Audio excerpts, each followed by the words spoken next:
আরজি করে ছাত্রী খুনের ঘটনার প্রতিবাদ জানিয়ে ডিওয়াইএফআইয়ের পক্ষ থেকে রানীগঞ্জে বল্লভপুর ফাঁড়ির সামনে বিক্ষোভ প্রদর্শন। এদিন রানীগঞ্জের ডিওয়াইএফআই কর্মীদের পক্ষ থেকে দোষীদের শাস্তির দাবিতেই বিক্ষোভ প্রদর্শন করা হয়েছে বলে জানিয়েছেন স্থানীয় ডিওয়াইএফআই নেতৃত্ব। 10 তারিখ থেকে এবং 11 তারিখ ডিওয়াইএফআই এর পক্ষ থেকে এই ঘটনার প্রতিবাদে একাধিক কর্মসূচি নেওয়া হয়েছে বলে জানিয়েছেন স্থানীয় নেতৃত্ব।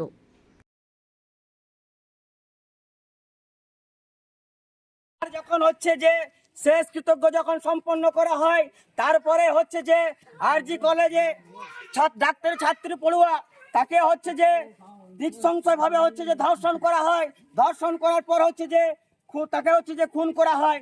তারই প্রতিবাদে ডিওয়াইএফআই আমরা যারা ভারতের গণতান্ত্রিক যুব ফেডারেশন সাদা ঝান্ডা নিয়ে সারা বছর হচ্ছে যে আমরা রাস্তায় থাকি, তারই প্রতিবাদে হচ্ছে যে ছাত্রীকে হচ্ছে যে খুন করা হয়েছে।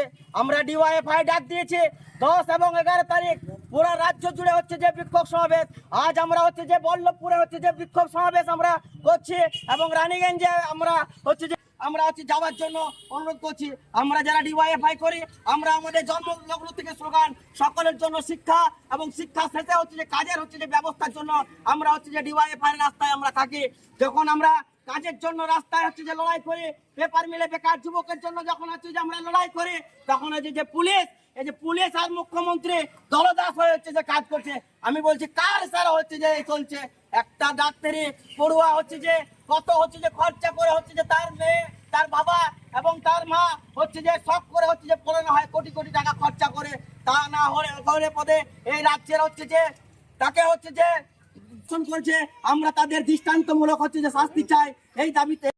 যে আমাদের প্রাক্তন মুখ্যমন্ত্রী তথা আমাদের পার্টির নেতৃত্ব কালকে বুদ্ধদেব ভট্টাচার্য যখন আমরা মৃত কাজের শেষকৃত কার্য করতে যাচ্ছি, তখন হঠাৎ আমরা শুনতে পাই কিন্তু হয়েছে সকালে পুলিশ আর তৃণমূলের দলদাস যারা আরজিকর মেডিকেল কলেজে দেখেছেন আপনারা যে কর্মরত অবস্থায় ডাক্তার ছাত্রী চেস্টের সম্ভবত স্পেশাল ছাত্রী সারা রাত ধরে তার ডিউটি অবস্থায় থাকাকালীন 2টোর পর যখন তিনি তার বিশ্রামাগারে অর্থাৎ বিশ্রামাগারে থাকে এবং তিনি রেস্টের রুমে যখন যায়, তখন দেখেছেন যে তার ওপরে যে নৃশংসভাবে অত্যাচার করা হয়েছে, তার পাশবিক অত্যাচারের সাথে সাথে শারীরিক অত্যাচারের সাথে সাথে তাকে খুন করা হয়।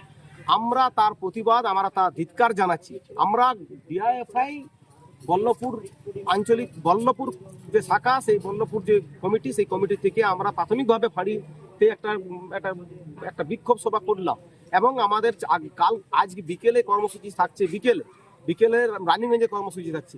আমরা প্রতিবাদ করতে চাইছি, আমরা স্পষ্টভাবে বক্তব্য দিতে চাইছি, পুলিশ প্রশাসনকে সহযোগ করে যাচ্ছি যে এইভাবে যেভাবে হচ্ছে কর্মরত অবস্থাতে ডাক্তারি পড়ুয়া যেভাবে তার ওপর পাশবিক অত্যাচার ধর্ষণ করে তাকে যেভাবে গ্যাং রেপ করার পর তাকে যেভাবে হত্যা করা হলো, তার প্রতিবাদ করতে চাই। এবং এই প্রতিবাদ করার সঙ্গে সঙ্গে যখন তার পোস্টমর্টম হওয়ার সাথে সাথে যে ন্যায় বিচারের দাবিতে আমাদের রাজ্য নেতৃত্ব মীনাক্ষী মুখার্জি ও ধ্রুবজ্যোতি সাহা যখন তার তদন্ত করতে গেছে এবং তাকে ন্যায় বিচারের জন্য যেভাবে আন্দোলন করতে গেছে, সেই আন্দোলন অবস্থায় তাকে যেভাবে হেনস্থা করা হয়েছে, রাজ্য নেতৃত্বকে যেভাবে হেনস্থা করেছে, তারও সাথে সাথে প্রতিবাদ করতে চাই। আমরা পুলিশ প্রশাসনকে সহযোগ করতে চাই।